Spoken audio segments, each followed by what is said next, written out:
Ayun na nga, na-realize niya na ako pa rin yung laman ng puso niya at ako ang gusto niyang pakasalan. At wala na makakapaghiwalay sa amin kahit kamatayan pa. Sarap ang ice cream. Ayan, nagkatotoo na yung wish mo. Wala. Isang masamang elemento. Huy, ano ba? Sino naman to? Si Sachimi. Exchange student siya from Korea. Excuse me, I'll need to go to the restroom. Si Erna Ay, to. ano to? Akala ko ba si Melanie lang magsi-CR? Ba't pati kayo? Kailangan pag magsi-CR? By group? Duh! It's a girl thing. Let's go, girls. Uy! Uy! Tignan niyo yan! Dali mo na to. Sige na, sa'yo na Landi. yan. Share lang ako. Bye-bye! Gwen, are you serious? Magpapakasal ka talaga sa lalaking yun? You literally just met him 10 minutes ago. I can't even. Oo nga, ano ba kasi pumasok dyan sa isip mo? Guys, nakakalimutan nyo na ba? Di ba nga, magkababata kami? Oh, parang sa mga teleserye na napapanood ko. Nagkakaiwalay, tapos, pagtanda sila rin yung nagkakatuluyan. Ganern! Masamang elemento. Ito! Ilan to? Dalawa. Ito, ilan to? 8. Ayun naman pala eh. Malinaw naman pala mata nito eh. Baka nang pa-power trip ka lang. Tanda mo, kahit yun ang mukha nun. Mabait yun. Sandali, bakit ayaw niyo maniwala na maganda yung intensyon ko kay Gwen?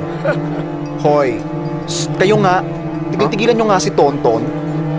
Tsaka wag po kayo magpanggap na kunyari concern kayo. Kasi hindi bagay, lalo na yung tsura mo. Bakit ba? Ikaw naniniwala ka ba rito? Eh ano naman sa'yo ngayon? Oh, ano naman nangyari dyan? Oo nga bro, no? May crack yung relo mo? Ah, hindi kasi tumama kanina sa bakal. Nung nasa taas kami ni Gwen, muntika na nga siyang mahulog eh. Ay, sayang. Yung relo? Hindi. Sayang. Kasi hindi nahulog si Gwen. May baliw to. Tigilan nyo nga! Oh, ano na guys? Mauna muna ako sa inyo, may training pa ako eh. Sige.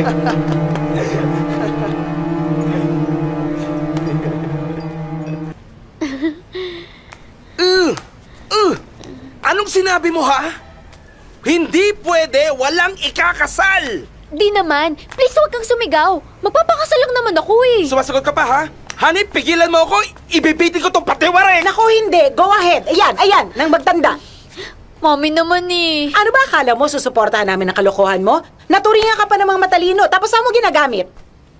Kaya nga pinag-aral ka namin sa mamahaling paaralan, tapos mag-aasawa ka lang! Di ba yun naman yung goal ng lahat? Yung makapag-asawa, magkapamilya. Kaya please, payagan nyo na po ako magpakasal, Mami at Daddy, oh. Ay, sus, kung makapagpaalam ito, akala mo pupunta lang sa field trip? Akala mo ba madali ang mag-asawa? Hindi namin nga kilala yung lalaki eh, ha? Aba, akala ko bang may naliligaw sa'yo? Eh, bakit kayo ni Mami? Mas bata pa nga kayo nagpakasal eh. Ay! Ibahin mo kami ng tatay mo. Dahil nung nag-asawa kami dahil buntis ako. Kaya ka nga pinapangaralan, para hindi na maulit. Oh, Gwendolyn, nakikinig ka ba? Opo. Ano nangyari sa'yo? Hindi okay lang po ako, Mami. Anong nangyayari sa'yo? Buntis mo ako! What?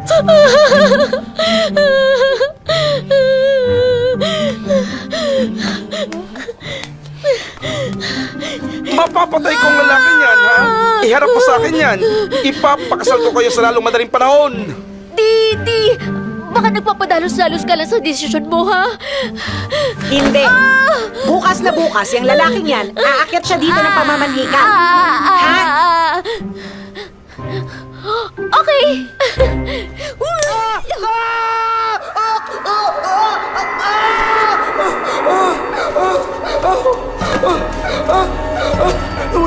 Mama ko!